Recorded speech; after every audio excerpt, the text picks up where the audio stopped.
Hi guys, what is up? It's your girl Karen, aka cakedbybabyk, and welcome back to my channel. I can't snap properly because I'm holding this mic.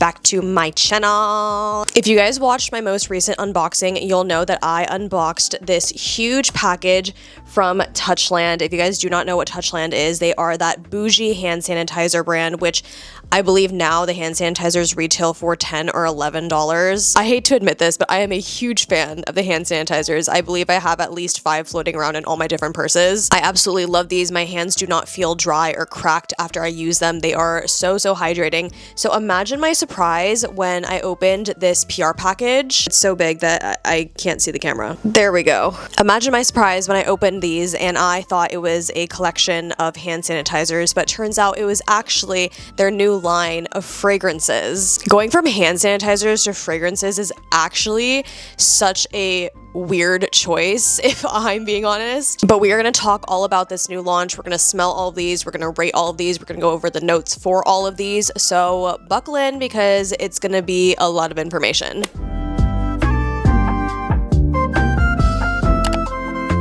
I feel like before I can properly review the fragrances, we have to talk about the hand sanitizers first. So let's get into the details of these. If you guys aren't familiar with these, let me just go through the packaging real quick. I love how thin and sleek it is. You press down right here and this hole is where the spray comes out of. They have so many different scents. I believe they have 18 total if you're including the limited edition ones and the premium ones, which retail for $16, and that is absolutely crazy. Now, a big reason why I love these hand sanitizers so much is that my hands don't feel dry when I use them. Nate, my husband, also loves these as well. He has eczema, so he is very prone to dry and cracked skin, and he loves these. We have bougie taste. What can we say? It's $10 for 1 fluid ounce. So let's compare the hand sanitizer packaging to the fragrance packaging because they are pretty dang similar. Again, this is what the hand sanitizer packaging looks like. I'm giving y'all a close-up, and then this is what the fragrance packaging looks like. So width-wise, it's definitely thicker. These do retail for $20 each, and it has 2 fluid ounces, so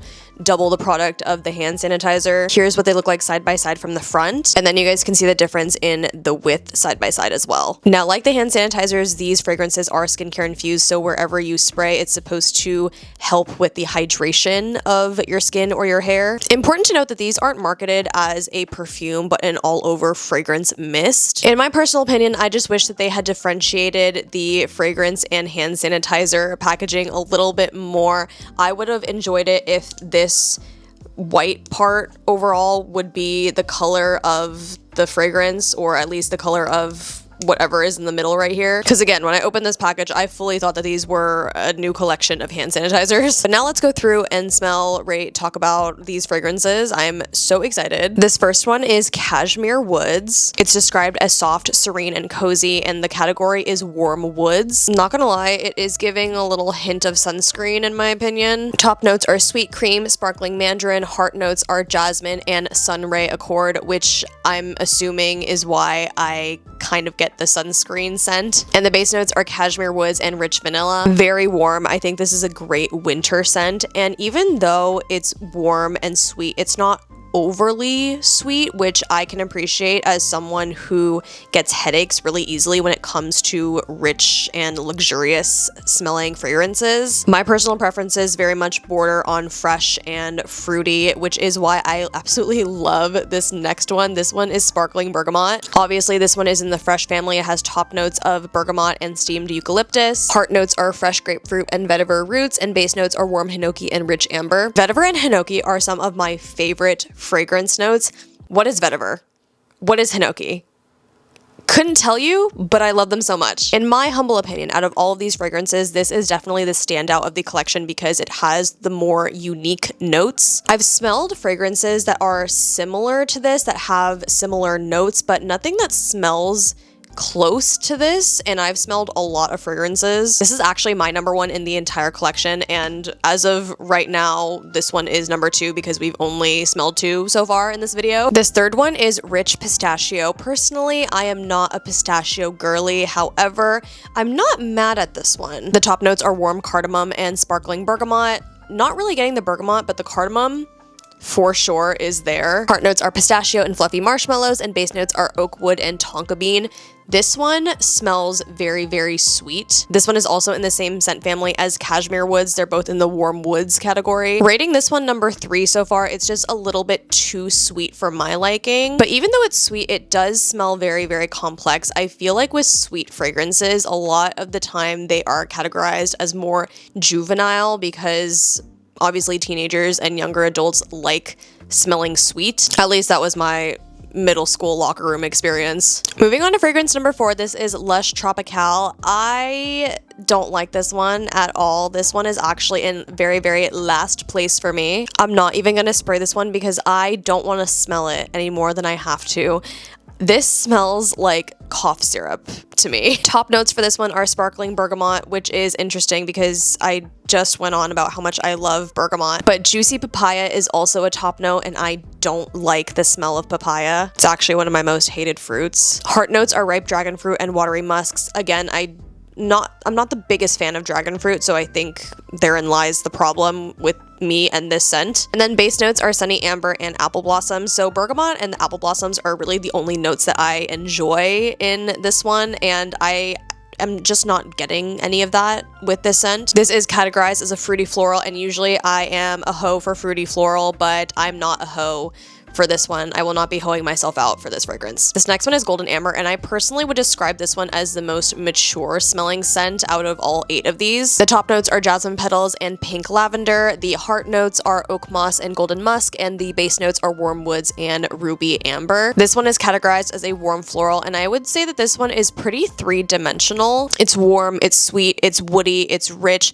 although personally this would rank more towards the bottom just because it's not in my scent preferences, but I do think that it is a good fragrance for people who like this sort of scent. For a quick recap, we have gone through and smelled 5 so far. This one, I would say, comes in at number 4. Number 6 is Mango Mojo, and I had really high expectations for this one because, like I said before, I am a fruity gal. This one is described as a fruity floral, but I would say it's just straight up fruity. If you're looking for a fragrance mist for someone who is a preteen or a teenager, I think that this is a very good option just because of how fresh it smells. It's not too dynamic, and in my opinion that's a good and a bad thing because while I was expecting this to be better, I do think it could be good for younger users. When you first spray it, it smells like straight up mangoes, but once it dries down, you really get that pineapple note. Speaking of the notes, let's go through them. The top notes are mango and pineapple. Heart notes are peach puree and dewy strawberry, and the base notes are wild honeysuckle and freesia petals.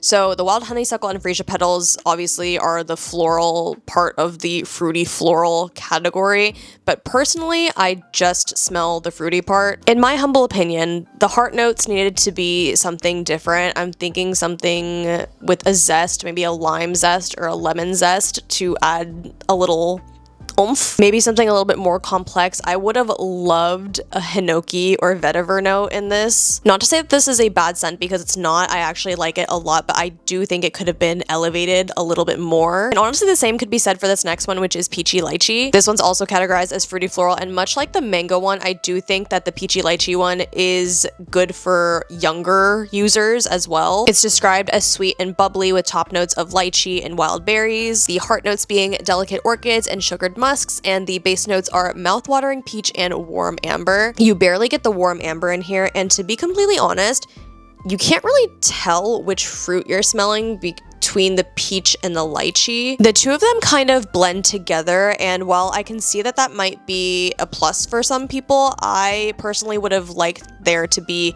more of a distinction between the two fruits. Personally, I think this is the fragrance in the whole collection that lacks the most dimension. It's very straightforward, and again, that's not a bad thing. But I do think that they could have elevated this one to be a little bit more innovative, to make it stand out a little bit more now that there are so many fragrance mists and perfumes on the market. Me placing both of these on the ratings list is a little bit difficult because if we're going just straight off of whether or not I like the scent, then these would be rated pretty high. However, if we are going off of uniqueness and comparing these in the grand scheme of things when it comes to the fragrance world. I do think that these would be lower on the list. So they're just gonna be a happy medium for me right now. The mango is currently sitting at number 4, and then peachy lychee is number 5. But those ratings could very well change because we still have one last one. This one is called Vanilla Velvet, and it's unlike any other vanilla scent that I have smelled. Of course, if you're launching a fragrance collection, you have to have a vanilla centered fragrance. Listen, I am not the biggest fan of vanilla. I do like vanilla in some of my fragrances. I don't like when my fragrances are centered solely on vanilla, but I do really like this one. This is categorized as a gourmand, and it's the only gourmand fragrance in the whole collection. Interestingly enough, the top notes are coconut flakes and vanilla, and if you know me, you know that I absolutely hate coconut. I hate coconut with a burning passion. I don't get the hype. It's just one of those things where I tell people that I hate coconut and they're just like, what's wrong with you? But I honestly don't get much coconut out of this fragrance. Heart notes are whipped cream and fresh muguet.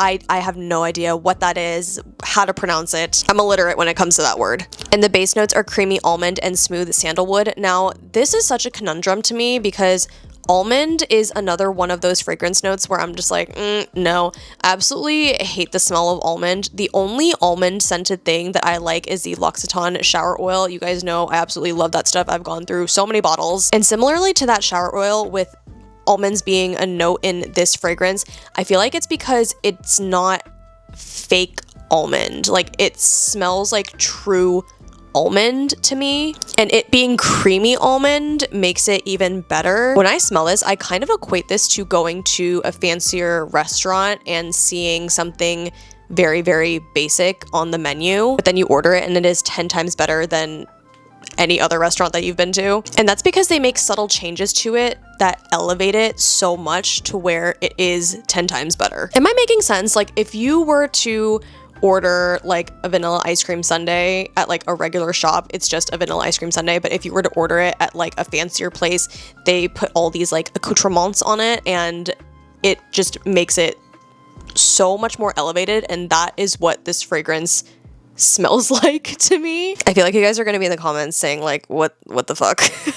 All that to say, I feel like they took a very basic and popular and overdone note and made it their own, which is what I was hoping for with the mango, mojo, and peachy lychee fragrances. All right, now that we've smelled and talked about all 8 of the fragrances, let's do the final rating. Number 1, obviously, is the bergamot. This one, to me, is just so good. Number 2, surprisingly, is cashmere woods. I really like how warm this smells without being overly warm. Number 3 is the vanilla, which is such a surprise to me, but after I just did this crazy analogy about it, it kind of has to be at the top of my list. Like I said previously, mango and peachy lychee are 4 and 5. Pistachio is number 6. Golden amber is 7, and cough syrup dragon fruit one that what is this? Lush Tropical is number 8. Now that we've gotten all of that out of the way, I thought it'd be interesting to go through other hair and body mists in my collection and compare them with the price and how much you get per bottle. As I mentioned before, the Touchland ones retail for $20 and you get 2 fluid ounces. I also have a hair and body mist from Skylar. This one has 2.7 fluid ounces and it retails for $28. The Rare Beauty Fine Comfort Body and Hair Mist. This one has 3.38 fluid ounces and it also retails for $28. And last but not least, the Sol de Janeiro mist. These retail for $38, but they do have 8.1 fluid ounces. So if we're going through cost per ounce, the Sol de Janeiro one is actually the cheapest despite it having the highest price tag out of all of these. 1 ounce of this is approximately $4.70. The runner-up would be the Rare Beauty Hair and Body Mist, and you would be paying approximately $8.30 per ounce. And these two come in super close, but the Skylar one is a little bit more expensive than the Touchland one. For Skylar, you're paying about $10.40 per ounce, and for the Touchland one, you are paying $10 per ounce. And I'm going off of retail prices. I'm not including tax in any of these. I will say with the Touchland ones, I do think the appeal is that it is so compact. I mean, just look at the comparison between these two. Obviously, you can get the mini size of the Sol de Janeiro one, but Come on. Even up against these two, it is objectively easier to throw the Touchland one in your purse and be on the go. So that is the skinny on all the Touchland fragrances. I really hope that this helped you guys, and I hope that you guys didn't mistake the fragrances for hand sanitizers like I did. Let me know if you guys are interested in any of these, and with that being said, thank you guys so much for watching. Don't forget to like, comment, subscribe, thumbs up, all that good, and I'll see you guys in the next one. Bye!